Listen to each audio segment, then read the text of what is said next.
नववर्षाच्या पहिल्याच दिवशी नागपूर शहरातील कपिलनगर पोलीस ठाण्याच्या हद्दीत दुहेरी हत्याकांड उघडकीस आलं आहे. अभियांत्रिकीच्या विद्यार्थ्यानं स्वतःच्या आईवडिलांना संपवल्याचं तपासात उघड झालं आहे. लीलाधर डाकोडे आणि अरुणा डाकोडे असं हत्या झालेल्या दाम्पत्याचं नाव आहे. आरोपी उत्कर्ष डाकोडे अभियांत्रिकीचा विद्यार्थी होता. गेल्या अनेक वर्षांपासून तो अभियांत्रिकीचा अभ्यास पूर्ण करू शकला नाही.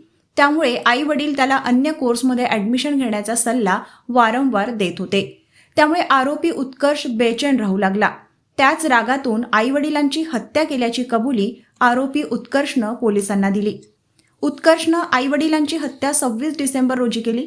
त्यावेळी त्याची बहीण ही कॉलेजला गेली होती. मात्र ज्यावेळी ती घरी परत आली तेव्हा आई वडील मेडिटेशनकरिता बँगलोरला गेले असल्याचा बनाव आरोपीनं रचला आणि तिला काकाच्या घरी सोडून दिलं. या 7 दिवसांमध्ये आरोपी उत्कर्षनं बहिणीला तिच्या घरी जाऊ दिलं नाही. त्यामुळे हे हत्याकांड उघडकीस येण्यास उशीर झाल्याचा अंदाज पोलिसांनी व्यक्त केला आहे.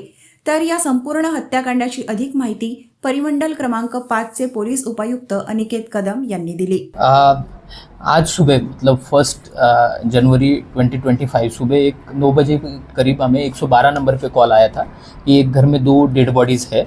तो हमने वहाँ पे जाके चेक किया तो पति पत्नी की डेड बॉडीज़ थी और उनका जो पति है उनका नाम लीलाधर डाकोड़े है और पत्नी जो है अरुणा डाकोड़े है. तो फिर वहाँ पे स्पॉट पे पहुँचने के बाद वहाँ पे खून वगैरह था घर में बहुत सारा. तो प्राइमा फेसी हमें लग रहा था कि यहाँ पे कुछ तो सस्पिशियस है, इसमें कुछ हुआ रहेगा फॉल प्ले. तो ज़्यादा जानकारी लेने के बाद ऐसा पता चला कि उनका जो बेटा है नाम है उसका उत्कर्ष डाकोड़े, ये 25 साल का है, इंजीनियरिंग का स्टूडेंट है. तो उसको हमने थोड़ी तहकीकात की, थोड़े सवाल पूछे तो उसके बाद उसने कन्फेस किया है कि उसने ही अपने माँ बाप का खून किया है. सर, इसमें ये हत्या कौन-सी तारीख को की और उसने हत्या करने के पीछे का कारण क्या था? और बताया जा रहा है कि उनकी मम्मी टीचर थी और उनके पिताजी थे वो वहाँ कोई सोशल वर्कर भी थे. हाँ, अभी तक जो हमने इंट्रोगेशन किया है ये आरोपी का, उसमें ये प्राथमिक जानकारी आगे आई है कि वो 26 तारीख को 26 दिसंबर के दिन उसने ये सब वारदात की है कि जिसमें पहले उसने अपनी माँ को मारा, उसने गला दबा के हत्या की है, उसका ऐसा कहना है. उसके बाद उसके पिताजी बाहर थे उस टाइम पे, वो वापस आए, मतलब माँ को दोपहर के 1 बजे के करीब उसने मारा ऐसे बोल रहा है. उसके बाद पिताजी आए शाम को 5 बजे के करीब. फिर उसके बाद पिताजी को चाकू से स्टैब करके मारा, ये उसका कहना है. और वहाँ पे खून वगैरह भी मिला है, मतलब वहाँ पे स्टैबिंग तो हुई है. और इसमें जैसे कि उसके मतलब जो मृतक है जो लीलाधर डाकोड़े थे वो कोराडी पावर प्लांट में टेक्नीशियन करके काम करते थे. और उनकी जो अरुणा डाकोड़े है वो एक प्राइमरी टीचर थी.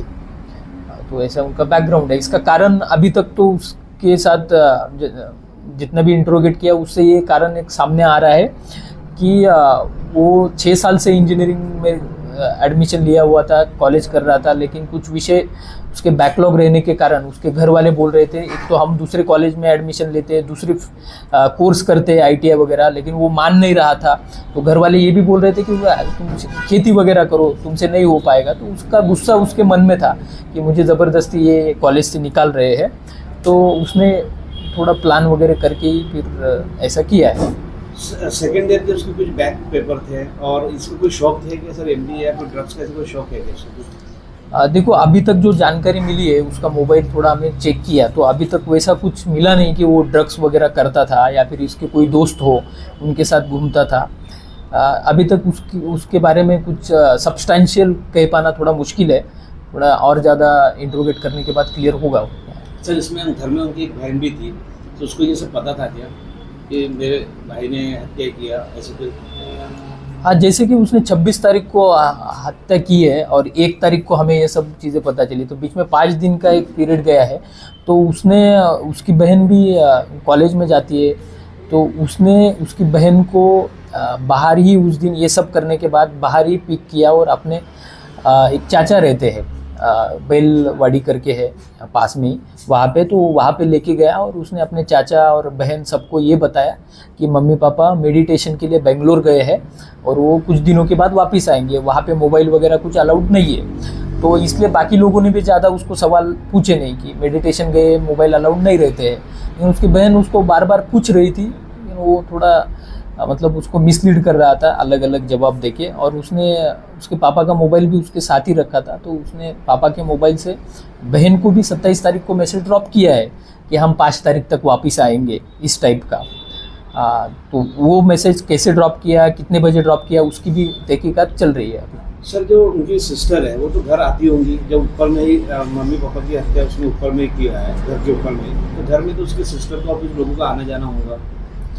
राइट, ये क्वेश्चन हमारे सामने भी है अभी तक, ये सवाल कि 5 दिन तक उसकी बहन घर कैसे आई नहीं। लेकिन अभी तक की जानकारी के अनुसार उनके घर में जो कार है, तो ये लड़के के पास वो कार थी, तो हर रोज़ वो अपने चाचा के घर से वो दोनों भी वहीं पे रुके हुए थे, ये भी नहीं घर आया ऐसे बोल रहा है। वो उसको कॉलेज छोड़ने जाता था, कॉलेज के बाहर ही रुकता था पूरा कॉलेज होने तक, वहाँ से उसको वो घर ना जाए इसलिए वो कॉलेज के बाहर ही रुकता था और वहाँ से फिर वापस लेके वो अपने चाचा के घर जाता था, सो दैट कि अगर गलती से भी वो घर चली गई तो ये सब ओपन हो जाएगा। तो ऐसा है अभी तक की जानकारी के अनुसार। सर, उसमें एक मेन है बताया जाए कि माँ का उसने गला दबा के मारा, और वो ये बताया जा रहा है कि वो मेरे को कैसे मारा, मेरे को खुद को नहीं पता, ऐसा उसका कहना भी है। नहीं, वो तो सारे आरोपी ऐसे बोलते हैं कि उस टाइम पे मुझे पता नहीं क्या हो गया था, इस टाइप का। लेकिन उसने गला दबा के मारा है और कुछ किया है, क्योंकि घर में बहुत जगह पे खून है। तो अभी अपनी फॉरेंसिक की टीम भी घटनास्थल पे है, हम एविडेंस कलेक्ट कर रहे हैं। इसके बाद हम पीएम करेंगे, पीएम में और क्लियर होगा कि what is the cause of the death, तो उसके बाद ही हम इन सारी चीज़ों पे कुछ बोल सकेंगे। सर, इसके साथ में लड़के के साथ में और भी लोग हो सकते हैं क्या हत्या में? अभी तक तो ऐसा कुछ दिख नहीं रहा है जैसे प्लान किया गया है, और कुछ मोबाइल के मैसेजेस हो गए, या फिर वो घर बाहर से लॉक करना हो गया, फिर उसका अपनी बहन को हर रोज़ चाचा के यहाँ से लेके जाना छोड़ना हो गया। इस सब से थोड़ा ऐसा लग रहा है कि उसने अकेले ने किया होगा, लेकिन पॉसिबिलिटी कांट बी डिनाइड, तो हम वो सारी चीज़ें उसमें कवर करेंगे।